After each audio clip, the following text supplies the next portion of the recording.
Alrighty, so now I'm going to invite our next speaker to the stage. We have Jess Richards. She is also in Queensland with me, which is fantastic. We could have done this over coffee at the cafe, I suppose. But Jess is a fitness influencer.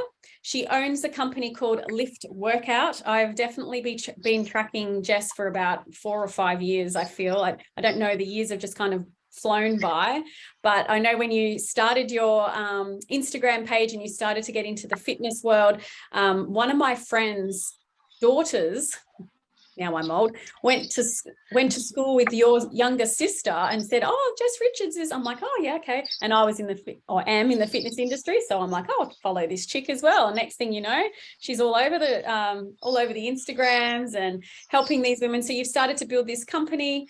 You're influencing a lot of women. So Jess, welcome to the Unleashing Potential Summit today. Thank you for joining us. Thank you so much for having me. I'm so excited. Why don't you tell us a little bit about your company, Lift Workout, and what inspired you to start it and what you do for women right now? Yeah, for sure. So my journey started a little bit different to the average sort of fitness journey, I guess, in terms of just fat loss or building muscle. So when I was 14, I actually had a near-death horse riding accident. And to cut a very long story short, basically I was horse crazy before I was in the fitness world, as most young girls are, and was trying to potentially buy a horse. And the perfect recipe for disaster was a 6-year-old thoroughbred, which is like those big race horses for those that don't quite know. So, you know, considering 5'2", that's very large in comparison. And yeah, basically jumped on, and to be honest, do not remember a single thing because I was completely knocked out, unconscious, seizuring after being thrown, and was stood on. And that started a very long chronic back injury for me. So I had to start from scratch. I was in and out of hospital pretty much from grade 9 onwards through my schooling. And yeah, basically kept having these back spasms. So I had to really pull it all back, not necessarily learn to walk again, but I did have a walking frame for a while just to build up my strength again in my legs, because I'd obviously lost, had a fair bit of nerve damage and everything. And then had to, really start from scratch and build the foundations with fitness. And that's where I started falling into, falling in love with the actual progression of it. And really just started to, had to build the foundations of building up my core again, really slowly getting into strength training. And then from there, I started seeing, the positive benefits, not just for your own, movement and function, but the mental, the physical, and just confidence, especially as most young girls go through with the, the low self-esteem, and seeing that just start transforming my life, and just fell in love with it. And I thought, started a fitness page to kind of track my journey. And that's probably where maybe your daughter has seen also. And then sort of fell into, I really want to start educating myself so that the content that I'm putting out is legit, and that I know, I'm not just sort of making things up. And I really wanted to have accreditations behind me. So went off, did my certs through year 12, and was studying sort of 10 p.m. at night to finish that. And then basically, just wanted to really help and empower other women as well. Did you at any point, so it's an amazing story actually, and it's very brave of you to want to share that with so many other people, but it's quite clever that you've kind of identified that there's a need and that other people are going to need that as well. At any point did you face any sort of self-doubt when you were starting to think about starting Lift Workout and starting to sell your product? Yeah, for sure. I think any sort of startup or anything you're going to jump yourself into, I'm very fortunate. I have a great mentor, which is my dad, and he's heavily in business as well. And he's always brought us up. There's 3 daughters in our family, always working us up every day with seize the day, go attack life. So as much as, even if it does scare you in that moment, I think I've just been brought up with that mantra, I guess you could say, with just, when an opportunity comes at you, go and attack it, and go, and it's there for a reason.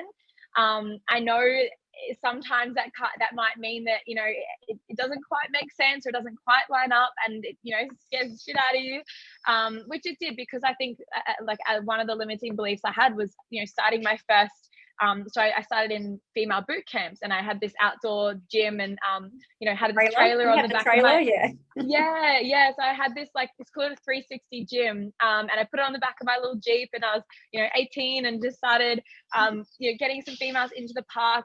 And I was so nervous the very first day launching and doing my first boot camp, because I went out on my own. And you know what, like, the first day it was literally just my best friend and I think my mom and my sister. And I think that's how you have to start. And from there it just grew and gained a lot of traction, and everyone just loved, you know, being outdoors, being in a really supportive female environment. There was no awkwardness in the gym.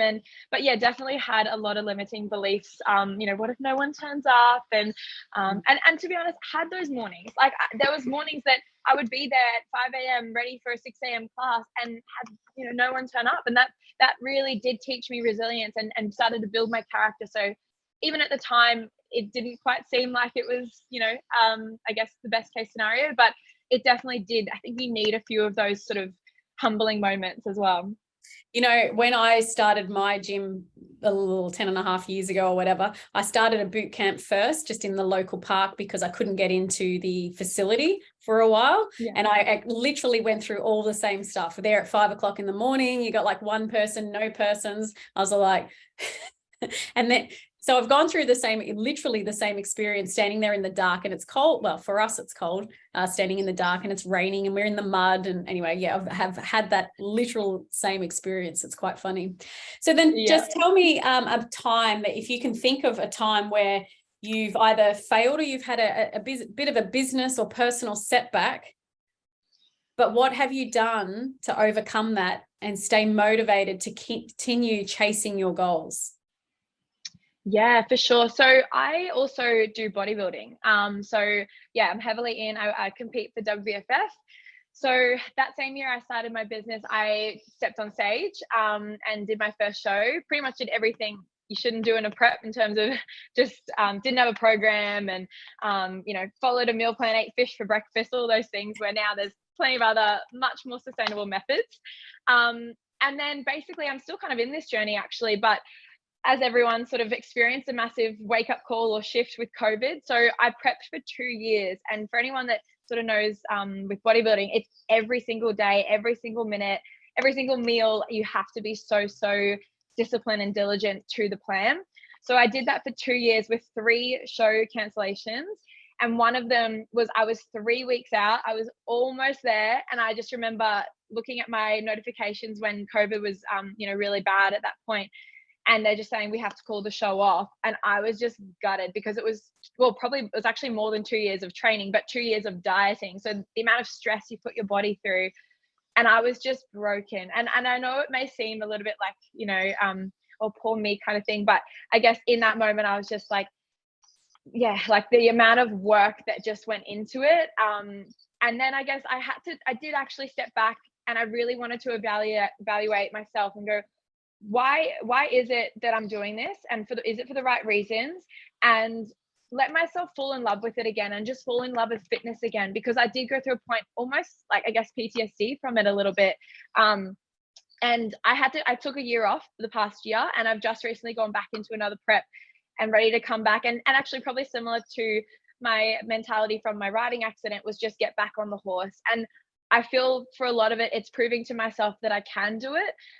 So yeah, I'm back in prep again, and I'm going to be competing in July. So yeah, I feel like it's just trying to just prove to yourself how capable you are. And, you know, even if there are external factors that you can't quite control, just focus on what you can control.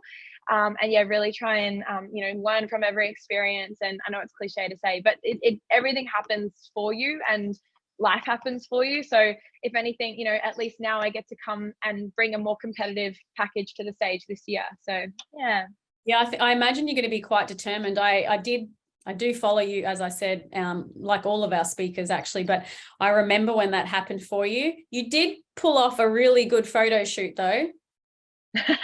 Oh, thank you. Well, it's so funny, because I'm actually, yeah, being vulnerable here, but like I remember that photo shoot and the mentality I was in at that point. And I remember thinking like, I'm not lean enough. Like you go through so much body dysmorphia, especially with just so much that was going on then. And it's so funny because I look back at those photos and I'm like, what was I thinking? You know, like I was like, this is the best I've ever looked. I worked so hard to achieve that. And I just remember like in that moment, just not being happy with it. And so that's why I wanted to take that year off and really sit with myself and work on that mindset side of it, because I just knew, I was like, I don't want to be going into a prep or doing things for the wrong reasons. So yeah, but yeah, definitely was a big learning curve for me for sure. Yeah, mindset is a massive piece to success and self-confidence.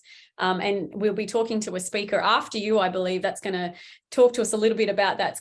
She's quite good at helping women through those sorts of problems as well. So thank you for sharing that. Like it was a very big lesson for you, I imagine. So I'm looking forward to seeing your next journey. But what I wanted to talk to you about now is you have a pretty good following on the socials. You also get invited to quite a few. I think you've been an ambassador for a few things, but you get invited to a lot of shows and stuff. So tell us a little bit about how you've built a personal brand and how you keep your followers engaged. Yeah, so I think it really comes down to value. And it's fun, like, I mean, look, I feel I'm still quite I guess, classified as a micro influencer, if you could say. So, yeah, I still think that there is plenty of room to grow with it. But I just think like really just finding out what your values are and what you want to give to your audience. And so obviously for me with my fitness background, I really, and targeting females, I really wanted to educate myself and put out value that you know, females can come on and go, okay, well, I want some meal ideas, or I want to know why should I go and lift heavy in the gym, and really like I guess for me, I really wanted to change the narrative of, you know, just a lot of girls going and doing HIIT classes or cardio or things like that, and show them that strength training is actually what's going to get you to where you want to be, and really show them that how empowering it can be when, you know, a lot of my girls go in and can throw on, you know, over 100-kilo hip thrust, and just how empowering and strong that can then relay in so many other areas of your life. So yeah, I think just definitely working out what value can you bring to your audience, and just continuously putting out that good quality content. I'm really big on, I don't just sort of put out anything and everything. I do try and like, I actually love the creative side, and I've been really getting into the reels and a bit of sort of showing the daily vlogs, and you know, I'm really big on habits and routines, so showing that on my feed as well. And I think people just really love seeing how you achieve certain things in your life and certain routines and how you set yourself up. And I really want to help other females, yeah, sort of see that and see the little insights and tips and tricks with that. So yeah, just providing value onto your audience. And I think it almost organically just starts to grow after that. Mm-hmm. And I know you ask a lot of questions to your audience as well, so that you can, you know, get some feedback and keep them engaged. And then so by building this brand and becoming a micro influencer, what sort of opportunities have been presented to you because of this journey so far?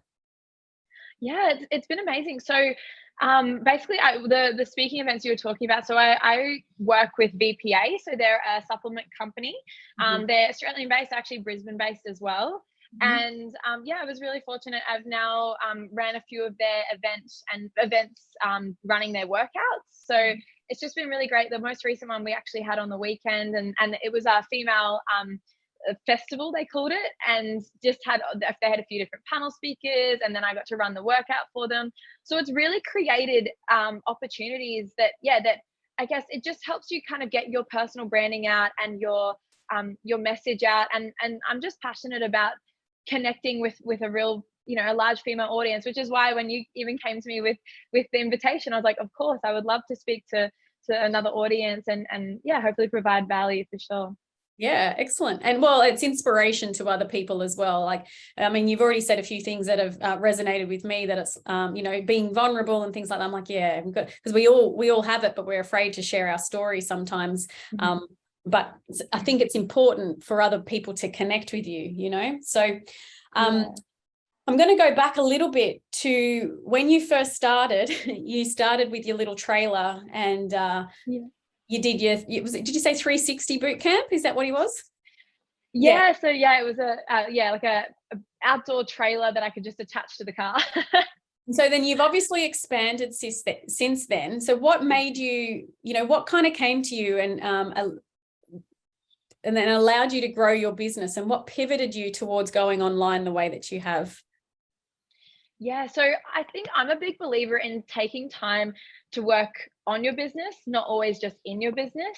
And I think I'm also the personality that's like, what's next? What's next? So I think also just growing with the times and with the trends. And COVID was a massive pivot point for a lot. So I was started off basically doing the boot camps, and then was like, okay, I really want to go work in a gym and work more on strength, because with the boot camps, it was almost sort of dumbbells and kettlebells and that smaller stuff. And I was like, well, my passion is teaching women how to lift heavy but correctly. And especially with my back history, I was very, very particular on technique. So I wanted to go and work in a gym and kind of did the both. And then I transitioned to, well, actually, I really want to reach a bigger outreach and not just, a small suburb of Brisbane. I want to try and reach, different parts of Australia and help other women, nationally. So then that was like, okay, well, now I really want to jump online. And I believe it was a friend of mine at the time. She had just recently done it. I was like, oh, well, she can do it. Like, I can do it. And yeah, then pivoted there. And definitely COVID was a massive sort of push towards that. I sort of was dabbling in it at the time, but then obviously with gyms, completely shutting down, I was like, well, this isn't sustainable. Who knows how long this pandemic is going to last? I really need to pivot and, move in the online direction and show people how you can still stay fit and healthy, and just have access to a wider audience to help with their fitness journeys. Can you pinpoint a time or something that you did or planned that allowed you to significantly increase your revenue? Yeah, definitely. Yeah, for sure. So definitely moving online definitely helped that. Like I said, just because you have a much bigger audience, but I think you do have to definitely make sure you've got the planning and the strategy and behind that. And I still remember, even actually to relate back to when I first started the boot camps, and like I said, my dad's a big mentor of mine. So I was like, walked up to him, Dad, I want to start a business. I want to train all these women. And he's like, all right, go away, go write your business plan. Because he calls it an entrepreneurial seizure, which I'm sure a lot of women can relate to, where you kind of just dive in and go do it, which definitely is always good, the whole start before you're ready. But at the same time, you do have to plan and prepare. And I think if you really want to know or increase revenue, you do have to have a bit of a strategy behind these crazy light bulb ideas that do come along with it. So yeah, definitely pulling back from, okay, so this is where I want to get to, and then working your way back in small little incremental steps. Yeah. So I think, and then a turning point in terms of revenue was when I then launched last year was my Elevate program. Mm-hmm. And again, coming back to the limiting beliefs, I was like, what if no one signs up? And, it just, it goes through your head. And I think everyone can relate to that. And yeah, then it was like, I guess I'm so grateful that I did do it. And I sort of pushed myself outside that boundary, really heavily marketed it, and showed the value, and I guess really emphasized the point of difference of it was that I didn't want to just give my clients or potential clients or leads, I didn't want to give them just a quick fix. I didn't want to give them here's your training program, here's your nutrition, like go see you later. It was a real interactive, real almost one-to-one experience in a group environment where we jumped on calls, and really wanted to show them that let's actually build from those habits and routines and your mindset first. And let's figure out, why is it that you don't turn up to the gym on a Monday when you said you would? Why is it you keep snoozing your alarm? Like, let's work on that first, rather than just, here you go, here's a training program, here's nutrition, see you later, come back to me in a week. It's like, I really wanted to prove and provide actual, key takeaways that they can actually start implementing that's going to have a massive flow-on effect. So like, again, it comes back to just providing value, figuring out what your unique selling point is. And I think that with that plan, that sort of recipe then creates revenue. And so to tell us a little bit about Lift Workout, what is your business and what does it provide? And then tell us a little bit about the Elevate program, because we've got that for our VIPs today as well. So thank you. So tell us a little bit about that. Yeah, so basically, like I said, it's online coaching. So it's a real one-to-one experience. Basically, like I said, we work through any sort of limiting beliefs, any sort of blocks that come up, and we really try and work through a strategy for each individual. And then from there, we build out a program, we build out their nutrition, and that can look a little bit different for every single individual. So definitely go on a bit of an onboarding process at the start, jump on a call, really get to know that individual female, what works for her. And then, yeah, really, I guess, formulate something that is so specific that, you know, almost is creating a bulletproof formula for that individual. And then I have a range of different, I guess, programs and services, just because, again, everyone's journey is different, everybody's lifestyle is different. So yeah, with the Elevate program, that was just a way to, I guess, I love speaking in a one-to-one basis, but this I wanted to go a one-to-many basis. And yeah, really get my voice out and also start creating or create more of that community and getting girls connected. And I think that's truly where the power can start unfolding when you know, you get those females together, just like here at Sisterhood Collective. So yeah, basically just providing my services and knowledge and yeah, background from the last 6 years being in the industry, and yeah, really trying to help and improve females' health and fitness. So with connection being so important, and I have to agree, what's something that you do to try to connect your women, considering they could be from all walks of life and different states? Yeah, so the Zoom calls are amazing. So we jump on, and I also jump on our live on our Facebook group. So just like, you know, the power of technology nowadays is beautiful. And yeah, creating that connection. And I think just the fact that they don't feel like they're alone in that journey, like I can guarantee you every single one of them will be going through the exact same things, or definitely relate to each other. Like one of the, you know, I'll get someone one week, oh, I just didn't quite get to the gym like I wanted to. And I was like, no worries, Sally over here did the same thing. And then let's talk about it. Let's work out, well, why is that? You know, is it just because we need to structure the week out a little bit more? Is it because there's some sort of I guess block? Is it because there's some scarcity around it? And really break down and not just be that sort of coach that's like, oh, well, just do it then, like just go and start.